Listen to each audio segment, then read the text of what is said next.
hooyadeed iyo walaalaheed oo lagu hordilay dartiis ayay naxdin ugu geeriyootay deegaanka Tardo ee gobolka Hiiraan ee dawlad goboleedka Hiirshabelle.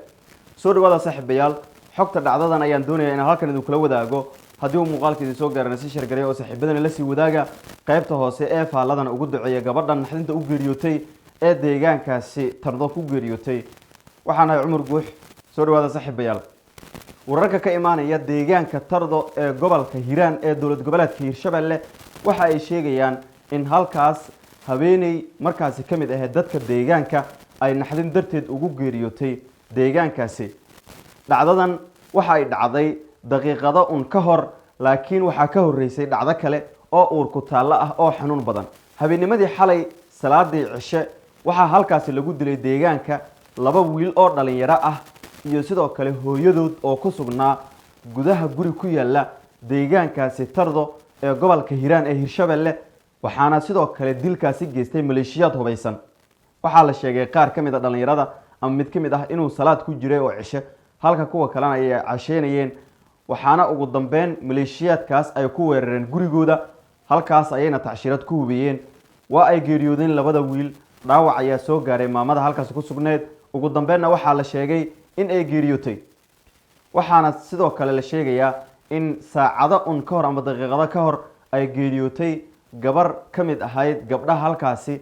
si gaar ah hooyada geeriyootay gabar ay dhashay oo iyadana lahayd uur 8 bilood ah, sida aynu ku helnay xogaha halkaasi ka imaanaya.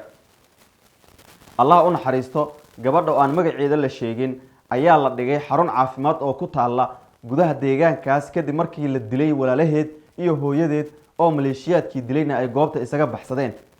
xarun caafimaad oo halkaasi taala ayaana lagu dabiibaya xaaladeeda caafimaad, laakiin daqiiqadihii dambe waxaa la tilmaamay inay kasii dartay oo ugu dambeyn halkaa ay ku geeriyootay. waa dhacdo uur ku taalo ah oo dadka deegaanka ay la yaaban yihiin, iyadoo halkaas habeennimadii xalay lagu dilay 3 ruux, haddana saaka mid kamid ah dadkii eheladooda la dilay ay naxdin u geeriyooto. wax dhaawac ah oo ku yaala gabadha ma jiro, sidoo kalena wax xabad ah oo ku dhacay ma jirto.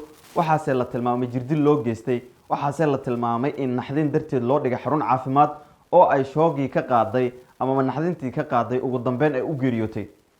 deegaanada gobolka Shabeellaha Dhexe iyo sidoo kale Hiiraan oo Hiirshabelle la isugu yiraahdo arrimo qabiil amaba ayaa ka taagan oo dagaalaha ayaa halkaasi ka dhacay oo beelaha halkaasi degaa qaarkood oo ka soo kala jeeda Hiiraan iyo Shabeellaha Dhexe ay isku adeegsadeen tiro dhowr jeer ahna sidaasi oo kale dagaaladu ay u dhaceen. dilal noocani oo kale ah oo waliba ahaa kuwa ugu foosha xumaana halkaas ay ka dhaceen.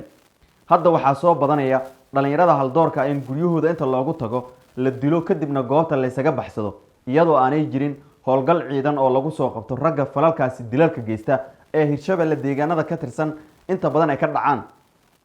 kaliya ma ahan maamulkan oo maamulo kale ayaa jira oo dhibaatooyin noocani oo kale ay ka dhacaan, laakiin ilaa iyo hadda ma jirto xal rasmi ah oo laga gaaray iyo sidoo kale dabagal lagu sameeyo ragga dilalkaasi geysta. wuxuu ku soo kordhay saaxiibayaal arrintanna barnaamijyadeena wararkeena dambe ayaan idin kugu soo gudbin doonaa. waxaase idinka codsanayaa in qaybta hoose ee faalada aad ugu duceysaan dadkii dhalinyarada ahaa iyo hooyadood iyo ugu dambeyn walaashood oo daqiiqado ka hor geeriyootay.